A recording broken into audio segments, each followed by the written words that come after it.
तो बच्चों, जो मैंने आपसे क्वेश्चन पूछा था कि किडनी की फंक्शनल यूनिट क्या है, वो हम यहाँ देखेंगे। तो क्या आपको पता है कि जो किडनी है उसकी फंक्शनल यूनिट होती है नेफ्रॉन्स। और किडनी के अंदर होते हैं बहुत सारे, यानी अराउंड 1 मिलियन नेफ्रॉन्स जो हर एक किडनी अपने अंदर रखती है।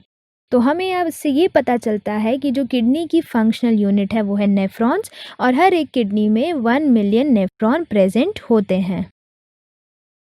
तो चलिए बच्चों, इसी के साथ साथ हम स्टार्ट करते हैं हमारे दूसरे सब टॉपिक के बारे में, जिसका नाम है functional unit of excretory system. जैसा कि अभी अभी हमने सीखा है कि जो हमारी फंक्शनल यूनिट है किडनी की वो है नेफ्रॉन।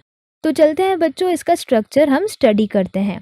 आप इस इमेज में देख पा रहे हैं, यहाँ पर एक स्ट्रक्चर दिखाया गया है नेफ्रॉन का, जो कि एक फंक्शनल यूनिट है हमारी किडनी का। अगर हम नेफ्रॉन की स्ट्रक्चर के बारे में देखें तो सबसे पहले हम बात करते हैं जो किडनी है, किडनी का आउटर रीजन हमने देखा था कॉर्टेक्स, और अंदर वाला रीजन हमने देखा था मेड्यूला। तो इसी तरीके से जो हमारा नेफ्रॉन है वो पूरा किडनी के कॉर्टेक्स और मेड्यूला में स्प्रेड होता है। अगर हम बात करें नेफ्रॉन के स्ट्रक्चर के बारे में, तो सबसे पहला हम देख पा रहे हैं हमारे पास है एफरेंट आर्टीरियोल, जो आर्टरी की एक छोटी सी ब्रांच है जो कि नेफ्रॉन के अंदर जा रही है ब्लड लेकर। उसके बाद हम बात कर रहे हैं एक स्ट्रक्चर की, जिसे हम बोल रहे हैं ग्लोमेरुलस। जो एफरेंट आर्टीरियल नेफ्रॉन के अंदर जा रही है वो एक गुच्छा बना रही है ब्लड कैपिलरीज का, जिसे हम बोलते हैं ग्लोमेरुलस। इसके बाद हम बात कर रहे हैं कप शेप स्ट्रक्चर की, जिसे हम बोल रहे हैं बोमेन्स कैप्सूल। तो जैसा कि आप इस इमेज में देख पा रहे हैं, ये एक सी शेप या कप शेप स्ट्रक्चर जो आपको दिख रहा है, ये है हमारा बोमेन्स कैप्सूल। और इसके अंदर एफरेंट आर्टीरियोल जाकर कैपिलरीज का एक गुच्छा बना रही है, जिसे हम बोल रहे हैं ग्लोमेरुलस। इसके बाद अगर हम बात करें एक और स्ट्रक्चर की, तो वो है इफरेंट आर्टीरियोल। तो एफरेंट आर्टीरियोल हमारा ब्लड लेकर आ रही है और फाइनली ये जाती है, बाहर निकल जाती है बोमेन्स कैप्सूल से, जिसे हम बोल रहे हैं इफरेंट आर्टीरियोल। इसके बाद हम बात करें, हमारे पास एक ट्यूब्यूल है जिसे हम बोल रहे हैं प्रॉक्सिमल कॉन्वोलेटेड ट्यूब्यूल या पीसीटी। तो जैसा कि आप देख पा रहे हैं, ये वाला जो स्ट्रक्चर था ये है हमारा बोमेन्स कैप्सूल। इससे फाइनली एक ट्यूब लाइक स्ट्रक्चर निकल रहा है। तो जो ये येलो कलर का ट्यूब लाइक स्ट्रक्चर आप सभी को दिख रहा है, इसे हम बोलते हैं प्रॉक्सिमल कॉन्वोलेटेड ट्यूब्यूल, या शॉर्ट में हम इसे बोलते हैं पीसीटी। इसके बाद हम बात कर रहे हैं एक स्ट्रक्चर की, यानी ये जो पीसीटी है ये नीचे जा रहा है और इसी लिम्ब को हम बोलते हैं डिसेंडिंग लिम्ब।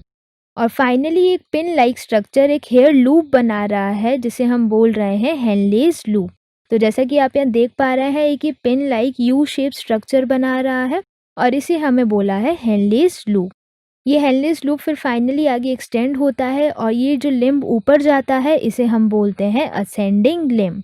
तो जो हेनलेस लूप है उसका एक पार्ट डिसेंडिंग लिम्ब होता है जो नीचे की तरफ आ रहा है, और एक पार्ट जो ऊपर की तरफ जा रहा है उसे हम बोलते हैं असेंडिंग लिम्ब। इसके बाद हम बात कर रहे हैं एक और ट्यूब्यूल की, जिसे हम बोल रहे हैं डिस्टल कॉन्वोल्यूटेड ट्यूब्यूल। तो फाइनली जो असेंडिंग लिम्ब है जो ऊपर की तरफ जा रहा है, ये एक पार्ट बना रहा है ट्यूब्यूल का, जिसे हम बोल रहे हैं डिस्टल कॉन्वोल्यूटेड ट्यूब्यूल। और इसी डिस्टल कॉन्वोलेटेड ट्यूब्यूल को हम शॉर्ट में बोलते हैं डीसीटी। ये डीसीटी या डिस्टल कॉन्वोलेटेड ट्यूब्यूल लास्ट में एक पार्ट में खुलती है, जिसे हम बोल रहे हैं कलेक्टिंग डक्ट, जहाँ पर सारा यूरिन आकर कलेक्ट हो जाता है। इसके अलावा हम यहाँ पर एक और स्ट्रक्चर की बात करेंगे, जिसे हम बोलते हैं वासा रेक्टा।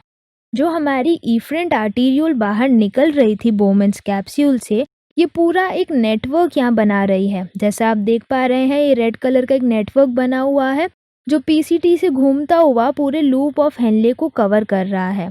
तो इसी नेटवर्क को, जो लूप ऑफ हेनले को कवर कर रहा है, इसे हमने बोला वासा रेक्टा। तो बच्चों, इसके बाद हम थोड़ा इसके स्ट्रक्चर को और डिटेल में देखेंगे। हम बोल रहे हैं कि जो बोमेन्स कैप्सूल है और जो ग्लोमेरुलस है, उन दोनों को मिला के हम यहाँ एक नाम देते हैं। हम इसे बोलते हैं मैल्फिजियन बॉडी। तो जैसा कि आप इस इमेज में देख पा रहे हैं, ये जो पूरा एक नेटवर्क दिख रहा है आपको, ये जो ग्रुप दिख रहा है, ये है हमारा ग्लोमेरुलस।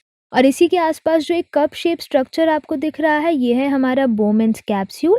और अल्टीमेटली हम बोल रहे हैं कि जो बोमेन्स कैप्सूल है प्लस जो ग्लोमेरुलस है, इस पूरे स्ट्रक्चर को हम यहाँ पर एक नाम देते हैं। इस पूरे स्ट्रक्चर को हम बोलते हैं मैल्फिजियन बॉडी। और ये मेलफिजियन बॉडी एक बहुत इम्पॉर्टेंट फंक्शन परफॉर्म करने में मदद करती है। ये हमारे ब्लड को फिल्टर करने में मदद करती है, जिसे हम आगे जाकर सीखेंगे। तो बच्चों, इसके बाद अगर हम बात करें टाइप्स ऑफ नेफ्रॉन की on the basis of location of Henle's loop, तो जो लूप ऑफ हेनले है उसकी लोकेशन के हिसाब से हम नेफ्रॉन को कितने टाइप्स में पढ़ते हैं वो हम यहाँ पर सीखेंगे। तो जैसा कि आप यहाँ एक इमेज देख पा रहे हैं, यहाँ पर दो तरीके के नेफ्रॉन्स हैं। तो यहाँ पर आप देख पा रहे हैं एक नेफ्रॉन ये वाला है जिसकी जो लूप ऑफ हेनले है वो इतना नीचे तक जा रही है, और दूसरा नेफ्रॉन ये वाला है जिसकी जो लूप ऑफ हेनले है वो थोड़ा यहीं पर ख़त्म हो गई है। तो अगर हम एरिया के हिसाब से डिवाइड करें तो हमें पता है ऊपर वाला रीजन कॉर्टेक्स रीजन है, यानी जो किडनी के बाहर वाला एरिया है वो कॉर्टेक्स रीजन था, यानी कॉर्टिकल रीजन था। और जो अंदर वाला एरिया आप देख पा रहे हैं ये है हमारा मेड्यूलर रीजन। और इसी के हिसाब से हम देख पा रहे हैं सबसे पहला जो नेफ्रॉन है या जो नेफ्रॉन का टाइप है वो है कॉर्टिकल नेफ्रॉन। कॉर्टिकल नेफ्रॉन बच्चों नाम से ही पता लग रहा है, जो नेफ्रॉन कॉर्टेक्स पार्ट में ज़्यादा फैला हुआ है, जिसकी जो लूप ऑफ हेनले है वो मेड्यूला में बहुत कम लेंथ कवर कर रही है, छोटा सा ही एरिया कवर कर रही है, उसे हम बोलते हैं कॉर्टिकल नेफ्रॉन। वहीं हम बात करें दूसरा टाइप का जो नेफ्रॉन है उसे हम बोलते हैं juxta medullary nephron. Juxta medullary nephron ऐसा नेफ्रॉन जिसकी जो लूप ऑफ हेनले है वो मेड्यूलर रीजन तक चली गई है, इसे हम बोल रहे हैं जक्स्टा मेड्यूलरी नेफ्रॉन। तो यहाँ पर हम दो तरीके के नेफ्रॉन को पढ़ते हैं लूप ऑफ हेनले की लोकेशन के हिसाब से। अगर वो कॉर्टेक्स रीजन में ज़्यादा है, लूप ऑफ हेनले छोटी सी है, तो कॉर्टिकल नेफ्रॉन। और अगर लूप ऑफ हेनले लंबी है और मेड्यूलर रीजन तक चली गई है तो उसे हमने बोला जक्स्टा मेड्यूलरी नेफ्रॉन।